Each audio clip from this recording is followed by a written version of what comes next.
Hi, and welcome to the next segment of Learning with Power with Scott Powers Houston, and that's me. All right, and so in this segment we're going to learn about linguistics and language and primarily Asian versus European languages, things like that. But it's going to start out with basic linguistics, and then we'll move into languages. All right. So first we're going to start with, how do people learn languages? Like, how do children first learn languages? And when an infant is first born and he's laying in the crib and he's like, and a person's brain doesn't initially know the difference between and are you hungry? And so, but it's really important for an infant to learn very quickly the difference between and are you hungry? So eventually the language center in our brains, which is much more active when we're an infant, way active when we're an infant, and then it slowly starts to cut off, is a lot more active, like I said, when we're young. Okay, and so that language center in our brain right away starts to filter out different sounds. Like, it tells us that, it doesn't really mean anything, it's just a spoon falling. What it tells us that, are you hungry, is language. And then it even tells us certain things like, is not language. And so there's different sounds that we can even make with our mouth and throat and all that, that isn't language. And so eventually our brains learn to figure out the difference between are you hungry and so eventually, some things are language, some things are not language. And so some things we just ignore and some things are important. And then as our brain decides that certain sounds are just, we should ignore that, it also decides that it's not important to actually even be able to recognize the difference between certain sounds. It's just ambient noise. Ambient noise just falls into the ambient noise category. And unlike a lot of people like to fantasize and dream about, the whole idea that, well, we only use 10% of our brain is just absolutely BS. We use 100% of our brain all the time. And our brains are constantly looking for things that it doesn't really need anymore. Now, the reason why they say that we only use 10% of our brain is because if you look at a human brain, it's got all these lines in it. And it's not like all lines. So if it was all lines, they figure, well, you'd use more of it. But that's not necessarily how our brain works. We use all of our brain. And when we don't need information, our brain puts it in a place that says, we don't really need this information. Now, it may not forget it entirely, because sometimes under hypnosis and things like that, we can remember certain things that we've put into that category. Or sometimes that we really think about it really hard, and it may come back to us like 2 days later. You have an epiphany. But when you're young, when you're an infant, some of the most important things that your brain can work out is the difference between ambient noise and language. Okay, and so also our hearing ranges change too. And so when we're born as an infant, we have a tremendous hearing range. We can go, and way beyond that, almost like a dog. Not quite like a dog, but almost like a dog. I mean, like a tremendous amount of ranges we can hear. And as we get older, the ranges that we can hear anymore get less and less and less and less. And it's mainly because the outer ranges are just not used very often. They're not really used much in music. They're not used in language or speaking. And so, it's just not necessary to retain that ability. Okay, and so actually there's a machine that they've manufactured that can make like a really, really, really high-pitched sound that if you're like a 10-year-old kid, you can hear it, and it's like kind of irritating. But as an adult, we don't even hear it. It's too high-pitched, we can't even hear it. And so these machines are made for like candy stores and stuff. So kids are going in there, kids are flocking in there, and they're grabbing too many candies. And when you have too many kids in there, you turn this machine, starts making an irritating sound, and the kids kind of leave the store without you even having to tell them to. They want to leave the store. Whereas the adults and the people that are buying the candy for the kids stay because they can't even hear it. And they're like, Junior, where are you going? She's like, Dad, I gotta go outside. It's so anyway. So there is actually even a machine for that. Okay, and so when you're hearing certain ranges, or you're hearing certain things, and your brain is deciding that certain noises are ambient sound, and certain noises are language, or certain sounds are language, and what's the difference? Different languages then come into play. And so when we learn to speak a language, the mother tongue is most important. And so literally we learn most of our language from our mother, including our accent, which we learn from our mother. And it takes a long time to even blend that out.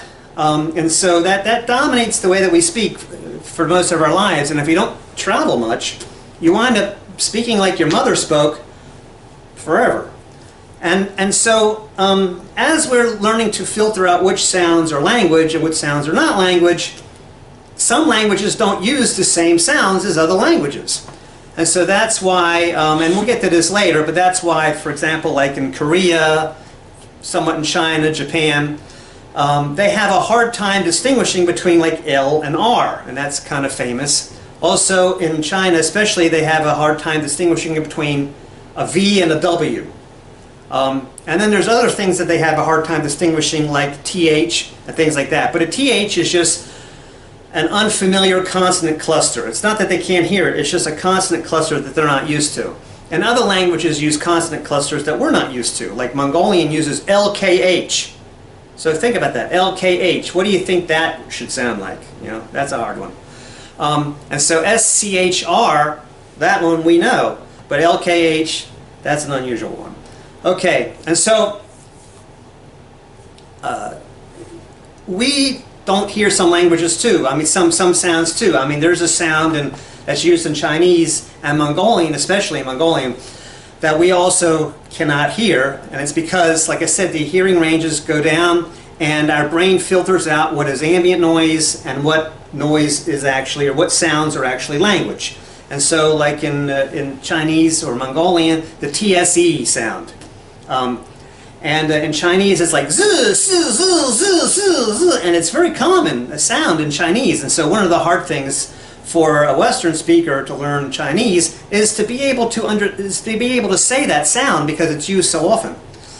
It's not used as much in Mongolian, but it's still used a lot. And in Mongolian it's expressed in Mongolian Cyrillic as TSE. And that's also the word for T. TSE is how you say T. And so Mongolian is, so if you ask for like a T, like traditional Mongolian T, which is TSE, and a traditional Mongolian tea is basically tea with milk, possibly horse's milk, and salt. And so if you want to put in sugar, it kind of tastes funny. So that's traditional Mongolian tea. And if you want to ask for it, you have to go tse, like that. But actually I'm not saying it right, because I'm too old when I try to learn the word and I can't really even hear it. And so I'm like tse, and they're like, no, tse, and I'm like tse, and they're like, no, tse, and I'm like tse, and I'm like, no, tse, and I'm like, isn't that what I'm freaking saying? And they're like, no, it's not. And I'm like, okay, it sounds the same to me. And actually for Koreans and Japanese or whatever, it's the same with L and R. And you have to actually, for them, they actually have to mechanically think in their mind, okay, L is la, la, la, and R is So if I'm touching the top of my my teeth, if I'm touching the top of my teeth or the top of my mouth, I'm not saying R. And they have to learn this like manually in order to finally grasp it. And a lot of them never really master it. Okay, so then we're going to start talking about like the history of language, okay? Because you have to understand not only the way that we learn language and the way that we understand language, you also have to understand like the history of language and how it came about. And with all things, history is important. It's important to know history. Okay, so to continue, all things have a history. And so there is a history to this, and how did it come about? And even more so, there's a history to this, and how did this come about? Because it's plastic, an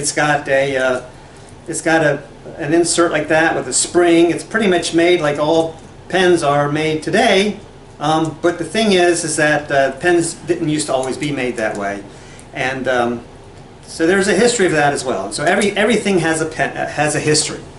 Okay, and so so now we've established that. Also, I want to talk about the language center of the brain again briefly.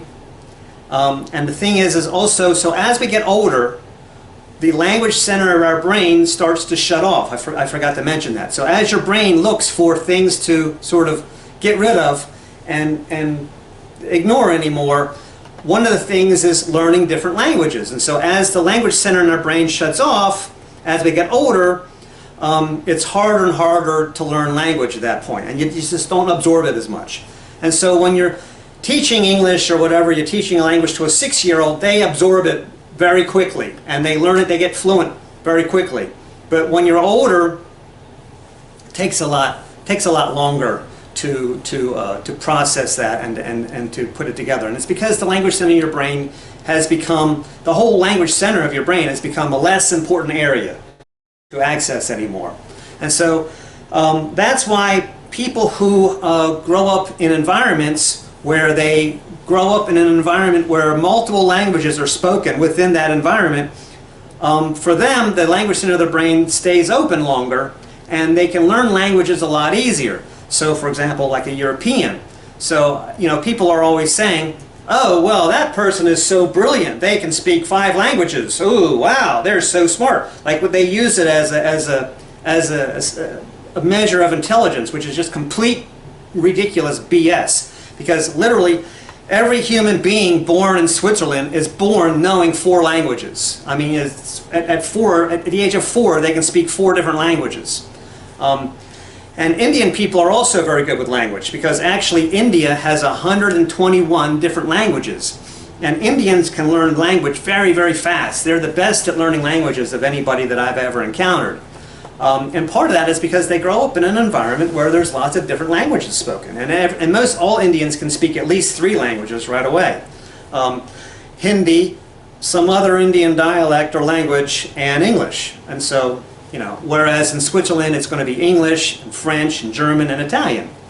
And so if your brain is already geared for learning other languages, then the language center will stay open a little bit longer. But basically, it closes down. And the way that we learn language actually is a child, at first he tries to imitate. Just tries to imitate the sound of the language. He doesn't really know the difference between words and how words are formed. He doesn't know the difference between mouse and cat. But he can imitate the sounds. And so at first, a little infant will go like,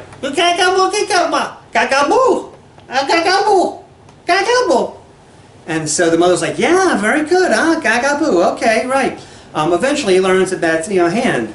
But initially he tries to imitate the sound of the language.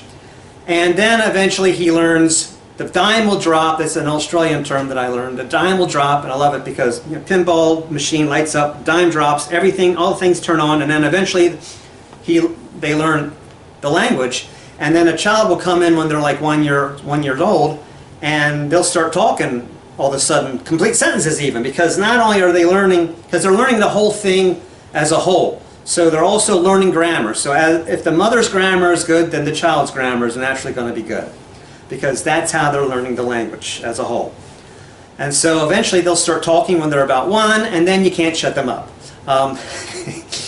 So that's the way that we eventually adapt to languages. And every language has its own sound. So for example, like English sounds like bada boom, bada bing, bada bing, bada boom, bada boom, bada bing. And it didn't always sound like that. Actually, English used to sound a lot more like French. And you can see that with like what's called Middle English, which is like Shakespeare and Tudor English, basically. You can see that it has a lot more of a flowy, poetic kind of sound to it, more like French. And that's because of the French influences that came in around 1000 AD. But then when the Georges took over, then a very Germanic sound took over, more of a staccato, and that's the sound of German.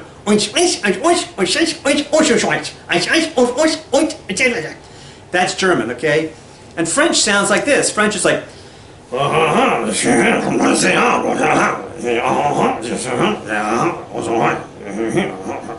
and Russian is kind of like,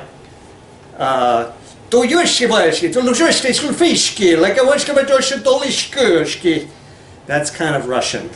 And Chinese is kind of like,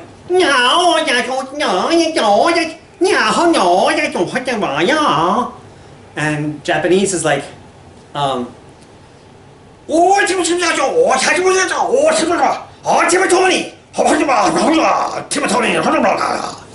so that's Japanese.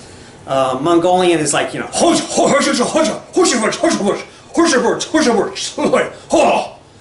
that's kind of like Mongolian, which also sounds a lot like Arabic languages too. Arabic languages have a lot of different sounds for like KH, like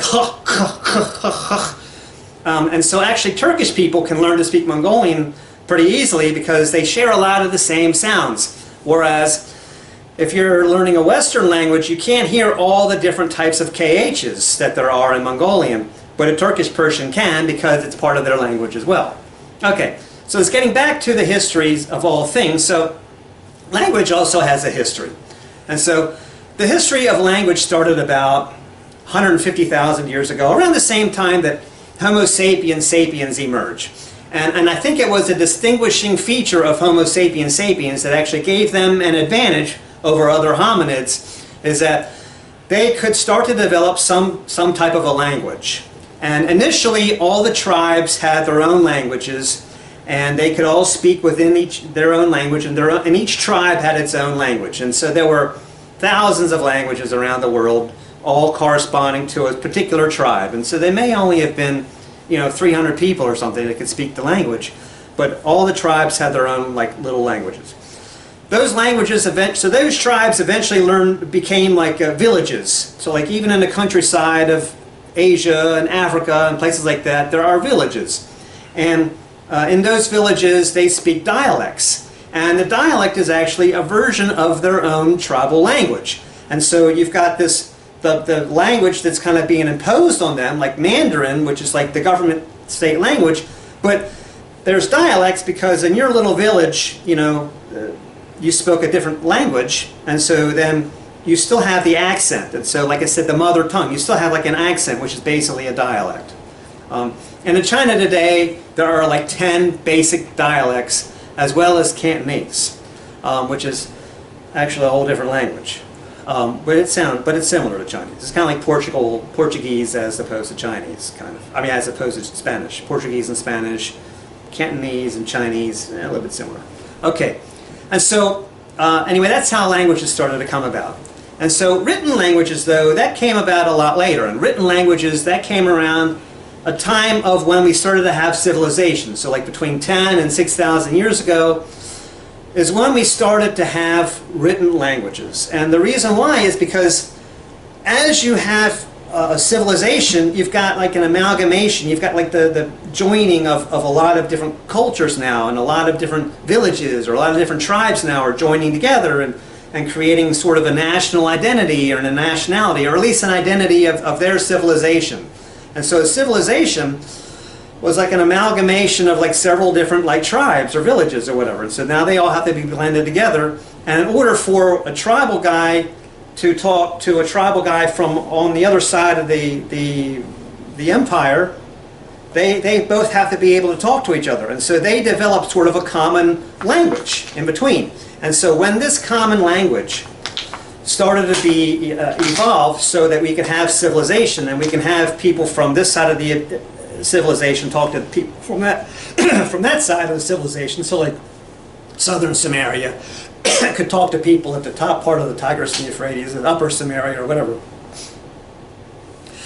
They could talk to each other using a common language. And so eventually that brought about writing, because a lot of times you would have a dialect or something and you wouldn't be able to understand each other.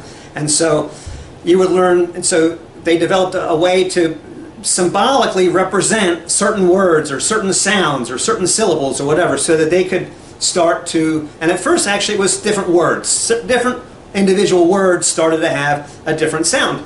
And so the first kind of writing was actually pictograms. And you can see in Chinese writing even today, and you can see in hieroglyphics also, okay, so we have pictograms, and they're the earliest form of writing. And so kind of like the earliest forms of religion were polytheistic, and then as they became a little bit more sophisticated, then they became monotheistic. The very first forms of writing, the earliest forms of writing, are all pictograms. And so like a home would like be a box with like a triangle on the top is what I need a chalkboard for. And things like that. And so like, and so hieroglyphics were pictograms basically. And it was basically different pictures to represent different either words or then syllables in some cases. And actually now they've been able to actually say that, well, pictograms at a certain point could actually correlate to certain letters, I guess. Trying to put it in our perspective of what language is, but that's not really what their language was not about letters. The language was about pictograms and syllabic representation of that.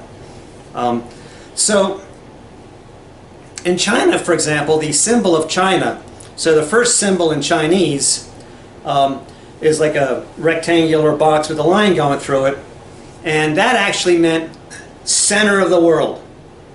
And so the first emperor was named Qin, and so that's where China comes from.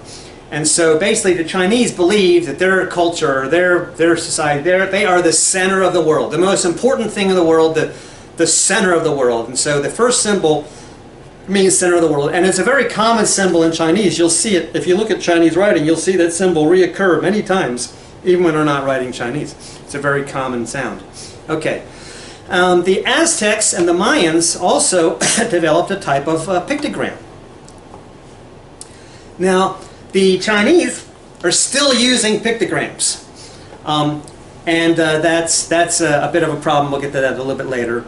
And so, with all languages, to develop a written language, you have to consider that all words have vowels. And there's not really that many vowel sounds. In English, there's 5 basically vowels, because a Y is the same as I.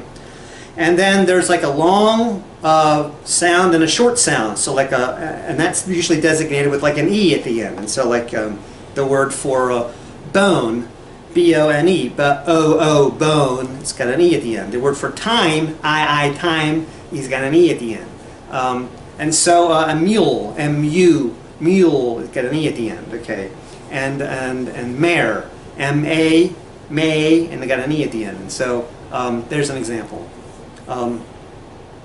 So those are called long vowels versus short vowels. And when you look in a dictionary and you see the phonetic spelling of something, it'll indicate whether it's a short vowel or a long vowel, and also like how a consonant cluster may be pronounced, or maybe some letters may not be pronounced at all in the actual word. But all words have one vowel sound, and there's basically 10 basic vowel sounds. There's a long and short version of all of the 5 vowels of the English language. And that's for any language in the world. In fact, it's going to be for any language in the universe. So even if aliens come down from outer space and they have some kind of a spoken language, they will use the 5 vowels, or 10 vowels. They will use the limited number of vowels, and every word will have some kind of a vowel. And even if you say like, no, well, what about if I just say a letter like C? Well, that's C-E. How about F? That's E-F. You know, everything has a vowel. Every sound has a vowel sound. Every word, everything. Well, what about the word for A? Well, that is a vowel. Or what about the word I do this? Well, that is a vowel. Every word in every language uses one of the vowel sounds. Okay. So then we have an amazing invention about 1000 BC, and it was only around 1000 BC, not really that long ago, when the Greeks invented the alphabet. And in fact, the word alphabet comes from Greek. alpha, beta. It's the first two letters of the Greek language. And that's where alphabet comes from. And today, all alphabetic languages are a version or derived from ancient Greek. And so whether it's Eastern European languages that uses Cyrillic, Cyrillic is closer to Greek the way it was, or it's Latin languages and they use more of a Roman or a Latin alphabet. All alphabets originate with Greek language, with the Greek alphabet about 1,000 years ago. And the Greek alphabet was an amazing invention. It was probably one of the greatest inventions of language ever. And basically, so instead of Chinese, which at one point had 10,000 different symbols, which took like 10 or 15 different strokes sometimes to write each symbol. And so how a secretary could take shorthand 2,000 years ago in China, I have no idea. But so instead of writing all the, and knowing all the difference, the subtle differences between all these 10,000 characters or even 3,000 different characters, now you can represent everything with like between 24 and 29 characters. And every word can be represented. And the sound of every word is going to be similar. And so la means la, it's going to be an L. And so that means now that everything that we say, so no matter what I say, blip blop, you could spell it. So it's not a word, but I go blip blop, so spell that. And that would be like B-L-I-P, B-L-O-P. You know, and so how it sounds is how it's spelled, and how it's spelled is how it sounds, and there's a direct correlation now. And that came about because of the alphabet. And that can only come about with the alphabet. Whereas with Chinese, the way something sounds is not at all how it's spelled, and so, or how it's written. And that's a fundamental difference between the languages. And if China wants to dominate the world, they're going to have to, first of all, anybody that uses an alphabet now is not going to be able to learn to write Chinese very easily. So anyone that's over 20 or 30, forget about it. Hard to learn to write Chinese. This is too many characters to remember. Maybe basic words and basic characters, but to learn all 3,000 characters, forget about it. But if you're 6 years old, yeah, okay, no problem. And so if China would have to dominate the world completely, and they would have to control all the education systems and make sure that they only learn Chinese and didn't really learn any other languages. Mostly they just focus on learning Chinese. And so not just one generation, but at least like 2 or 3 generations down the road to do that. So because the mothers would have to do that as well. It's like I said, the mother tongue. And so that you may force the mother to try to teach the kid Chinese, but the mother's still going to have a native tongue. And so it would take a long time of Chinese dominating the world to force everybody to speak Chinese, which seems to be the Chinese dream. And honestly, if that should happen and everybody speaks Chinese and they don't use an alphabet anymore, then the whole world would have taken a giant leap backwards as far as the evolution of language would go. And so that would be a shame. And actually, nobody else speaks Chinese but Chinese. So going outside of China, all of the border countries of China, they don't speak Chinese. None of it. Some countries are still influenced by Chinese, like Korea and Japan, and even like Vietnam to some degree. But ultimately, nobody else speaks Chinese but Chinese. And it's only the Chinese refusal to adapt the alphabet because they consider it to be a Western invention and not a Chinese invention. So therefore inferior in some way, because the Chinese, of course, are the superior race. So anything that comes from another culture like the West, that can't be as good as what we would do.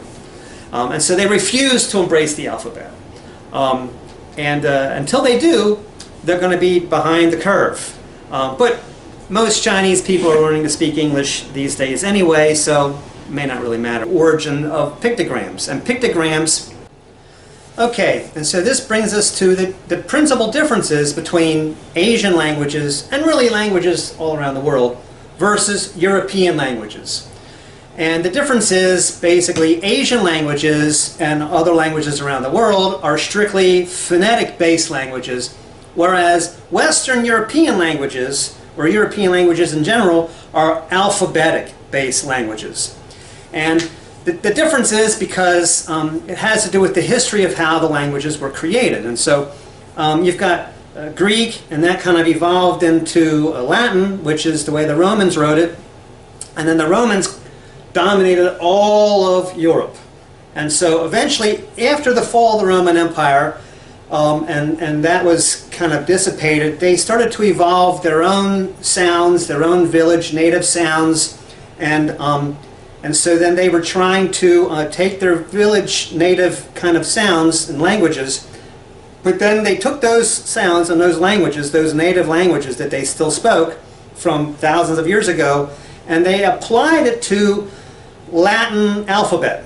And so then the language was put onto a foundation of the Latin alphabet. And so you have a Latin alphabet as a foundation, and you have the sounds and a language now is put on top of that. And so, and any sounds that didn't fit in with that, they just kind of got rid of or faded away. And so that's how those languages became alphabet based. And that's an important distinction, whereas in Asia that didn't happen. Okay, so to give you an example, let's take like Spanish. All right, that's a Latin language. And so let's think of the word todo. Okay, so if you go to Spain and you might say, yo quiero todo. You're saying that I want to buy everything, or I want them all. I want them all. Okay, that's what that would translate into. Okay, so if you're Spanish, you would say yo quiero todo. So it would be like yo quiero todo, todo, and todo is kind of like I got a th sound. So yo quiero todo would be if you were Spanish. But if you're a British person and you would speak that, the British really butcher Spanish in a bad way. They go, Josie, where are you going, Josie? It's Jose. They don't seem to get it. But in America, we have a lot more influence of Spanish everywhere. There's Mexicans everywhere, especially in the Southwest. So many Americans are basically familiar with Spanish, British or not. So a British person would say something like, yo quiero todo. Well, even if you said, yo quiero todo, instead of yo quiero todo, they would still understand you, because in their head and in their mind, they would see Y-O, Q-U-I-E-R-O, and T-O-D-O. And the most important thing is T-O-D-O. And whether you're saying todo or you're saying todo, you're still seeing in your head T-O-D-O. And so because they can still see it written in their head, they still know what you're trying to say. And so if you go to Spain and you go, yo quiero todo, they will still understand you. And that's the reason why. But in Asia, no way. No such luck. Because in Asia, they don't see any way that it's written. They don't see the way that it's written in their head. And it has nothing to do with how it's written. And so in Asia, or most other places, you have to say not only the right word, but you have to say it in their exact dialect from the village that they come from, or else they're not going to understand you. And if you don't do it that way, forget about it. And so it's not just a matter of knowing the Chinese words, it's knowing all the different dialects as well. And so actually, so when you're in China and you try to talk to somebody and they can't understand you, the first thing they do is they'll write it down in the Chinese characters, because they think that the whole world knows Chinese. And they'll go, because this is how they talk to each other. So it's common for someone from, say, the northeastern part of China and someone from the southwestern part of China to not be able to talk to each other very easily, because their dialects are so different.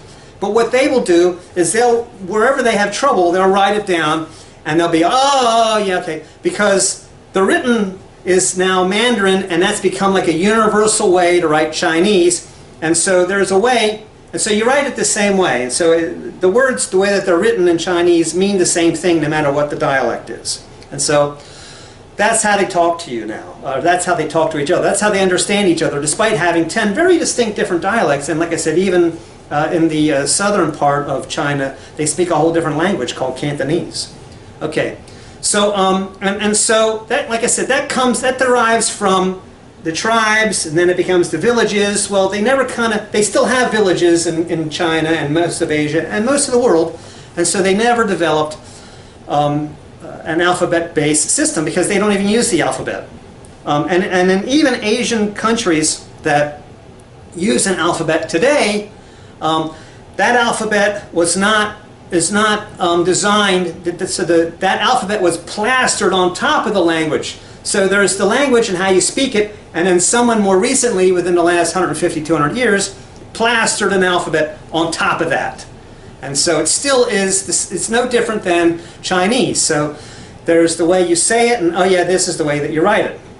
To give an even more illustration of that, okay, so like with Mongolian, they've plastered Russian Cyrillic on top of it. And so when you write Mongolian today, they write it with the Russian Cyrillic because of the most recent influence of Russia.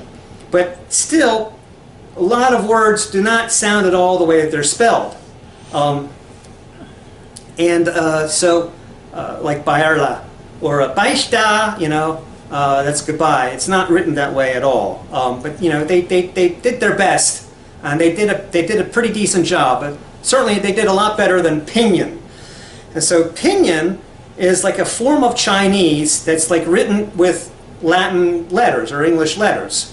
And it was developed by basically the British in the mid-late 1800s when Britain started to dominate China. They came up with this Pinyin so you could write Chinese with British characters. And so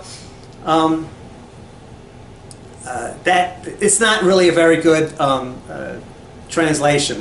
They were kind of arrogant, and they didn't try as hard as the Russians did to make it seem more accurate. Vietnam also uses English characters now, and that's because they were a French colony for a long time. And so Vietnam still uses like French characters, and then they have little accents and things like that on it, kind of like also sort of from France. And but in China, like I said, they give you an idea, a difference of like the different dialects that they have. So if you're in the southern part of China and you need service at a restaurant, because in China, just like in France, they will ignore you. The waiters will ignore you. So you have to call for a waiter. So like in France, you go garçon, which means, I think, boy. But in China, you'd have to say fuyan, fuyan. That means you want service. And in the southern part of China, it's fuyan, like Shenzhen, Guangzhou, that area. But if you're in the northern part of China, like Beijing or parts north, you'd say fuyar, fuyar. And actually, it doesn't matter even the words that you say in Chinese, because Chinese is a tonal language. And what's much more important is the tone.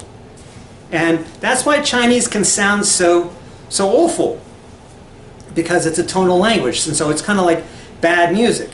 And so, for example, you have a word in China called nega. So if you go nega, so actually if you go nega, that means here, and if you go nega, that means there. So same word, we would spell it the same way, but nega is here and nega means there. And it's written two completely different ways because in fact it's two completely different words. So if you compare nega to ni hao, ni hao sounds like it begins with the same sound. Okay, so we're talking about how Chinese is a tonal based language, and so they use tones to distinguish between different words like nega and nega. And so also, because it's a tonal, so you have a word like ni hao. Now, ni hao means hello. And, but it would seem like ni hao and nega should have similar way to write it, you know, at least the way you started out. But it has nothing to do with each other. Ni hao and nega are written completely differently, and the fact that each one begins with an N sound means nothing. Okay.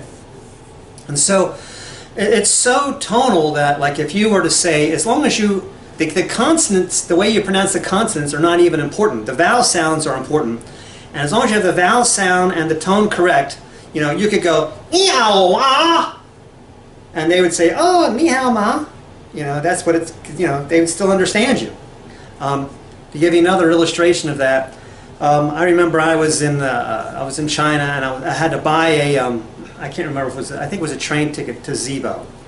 It's called Z-I-B-O.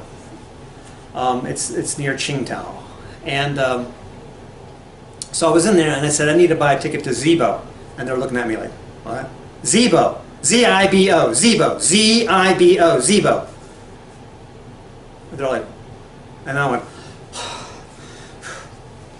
okay, Zibo, and they were like, oh, okay, why didn't you say so? Oh yeah, here it is, you know, and I was like, yeah, shishya, you know, and left.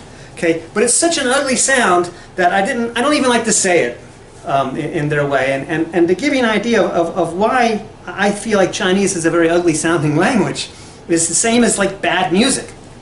So like bad music, to write music, you have to do it in a certain format, in a certain way. If you just throw a bunch of notes together, it'll sound like crap.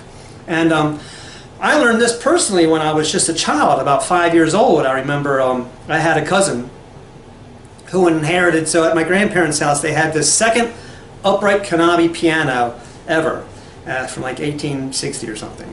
And it was very valuable, and they gave it away to my cousin who was a concert pianist. And but he was a nice guy. And so he was playing with the piano one day, and I'm about 5 years old, and I went over and I saw he was reading notes off of these sheets, and he had some blank sheets that had like the 3 lines on it, so like sheets that you could like write your own music on. And I asked him if I could have some of those sheets and write a song myself. And he was like, yeah, sure, go ahead. You want to write a song? Go ahead. And so I took it upstairs to the bedroom, and I,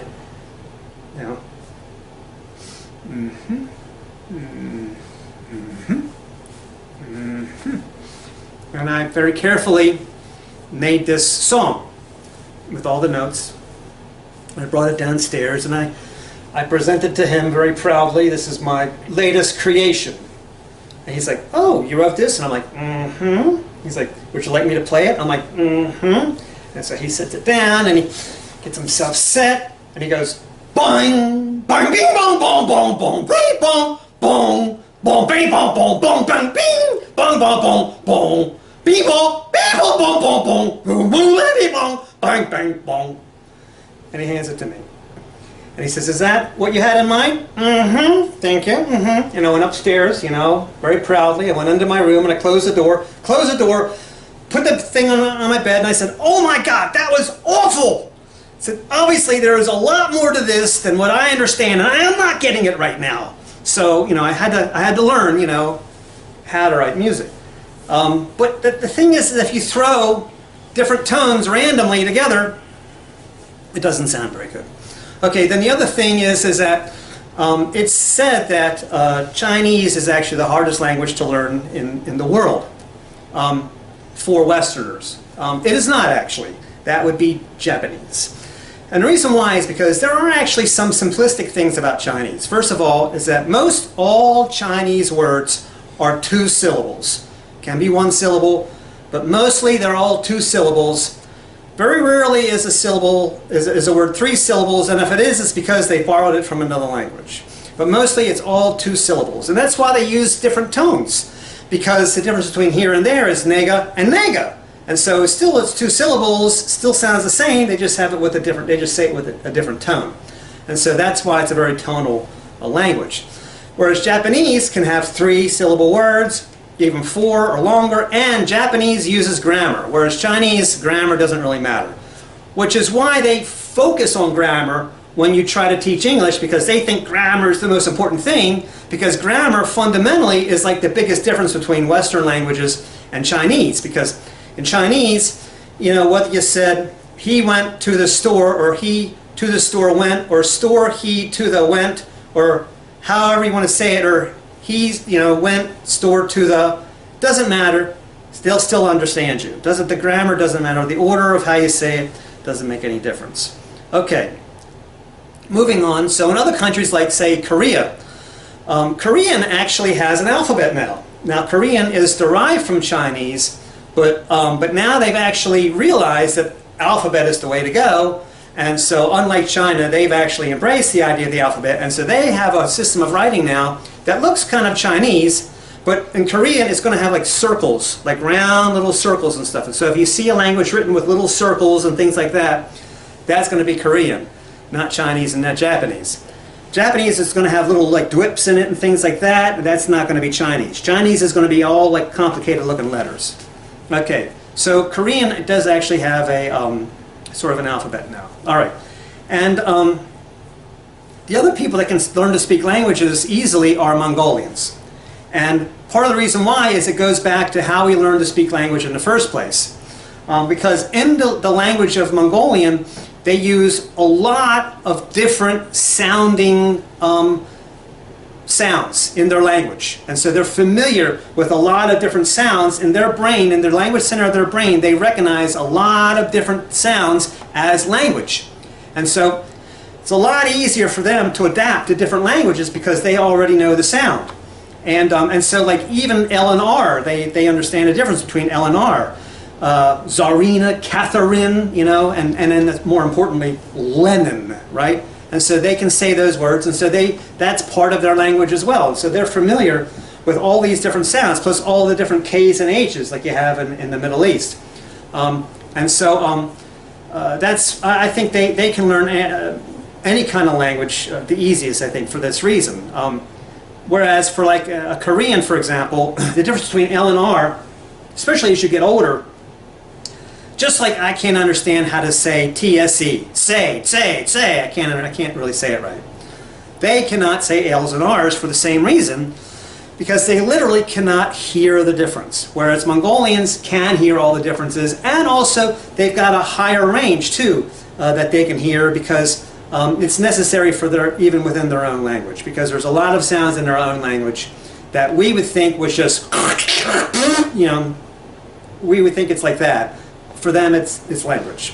Okay, so then we get to languages in like Africa, the Middle East, and the native Indian languages. So like African languages are a lot like Asian languages. And but in Africa, though, they never really developed a writing system for any of those African languages. And Swahili is probably the most widely spoken.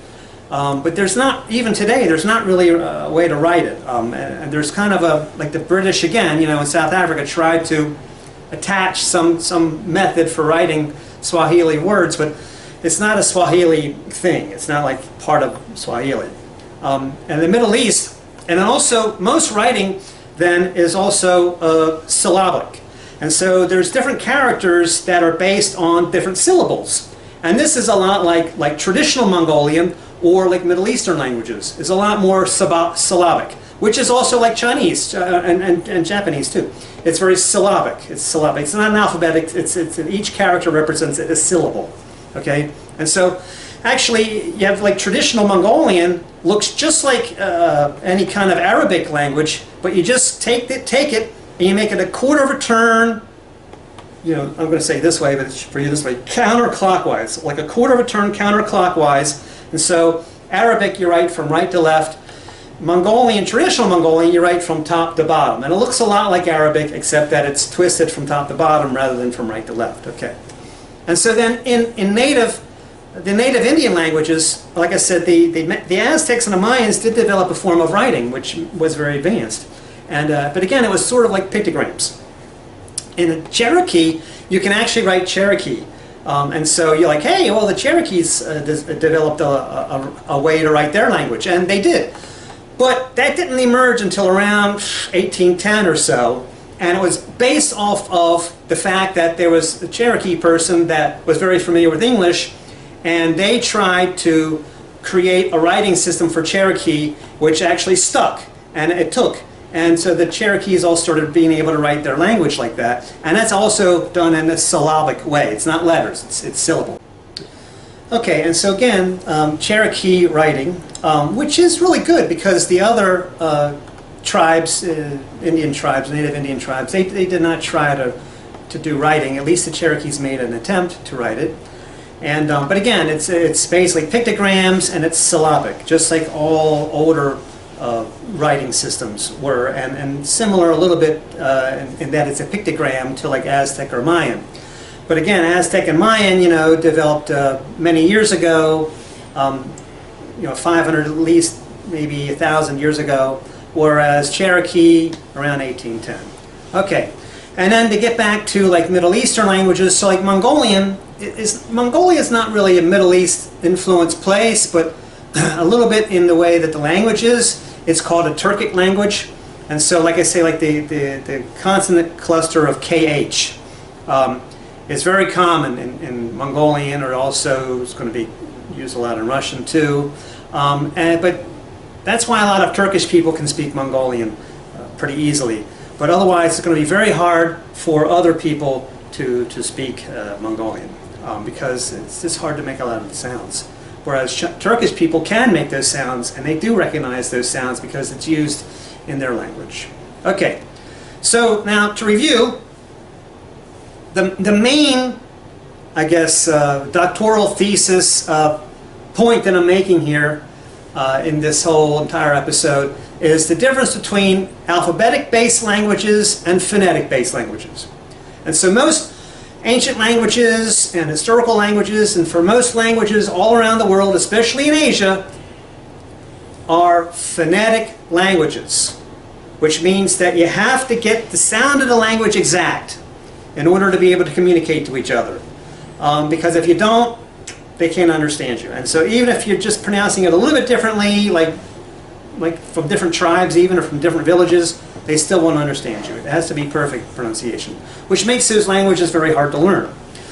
And whereas European languages have an alphabetic base because basically Rome was dominating all of Europe, and so when Rome kind of influence sort of subsided and their own native languages started to come back and take over again, they actually created those languages, or those languages started to evolve based on the Latin writing, the Latin alphabet, as a foundation for those languages. And so all those languages were based on the Latin alphabet foundation. And so that's why they are alphabetic languages. And so that's why in English, if I say hi, you see H-I in your head. But if I go ni hao in Chinese, they don't see the symbol in their head.